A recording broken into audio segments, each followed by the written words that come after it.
Aujourd'hui dans l'histoire, Charles VII entame le sauvetage de la France. Le dauphin Charles n'est pas né sous les meilleurs auspices. Il vient au monde en 1403 et est le fils de Charles VI, le roi fou. Et il doit fuir Paris en 1418 lorsque les défaites françaises contre les Anglais et la guerre civile avec les Bourguignons ont permis à Jean sans peur de s'emparer de la capitale du royaume de France. Charles VI, à ce moment-là, incapable de régner du fait de sa folie, est forcé par le duc de Bourgogne et le roi d'Angleterre de signer le traité de Troyes et de déshériter le dauphin en faveur d'Henri V, roi d'Angleterre.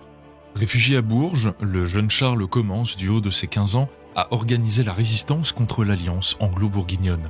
C'est là qu'il va, à l'aide de ses alliés armagnacs, rétablir un parlement, organiser sa politique et surtout préparer ses armées pour entamer la reconquête du royaume de France. Mais, de façon inattendue, Henri V, le roi d'Angleterre, meurt à 49 ans le 31 août 1422 sans avoir officiellement succédé à Charles VI. Conformément au traité de Troyes, c'est Henri VI d'Angleterre, âgé de 9 mois, qui succède à son père sur les trônes de France et d'Angleterre. Mais c'est là l'occasion qu'attendait le dauphin Charles, qui se fait officiellement proclamer roi de France sous le nom de Charles VII à Bourges. Ce sera le premier pas du renversement de la guerre de 100 ans où, contre toute attente, Charles VII vaincra ses ennemis bien plus nombreux, grâce notamment à l'aide inattendue d'une jeune femme qui lui permettra quelques années plus tard de sauver ses terres et de se faire sacrer roi à Reims comme le veut la tradition.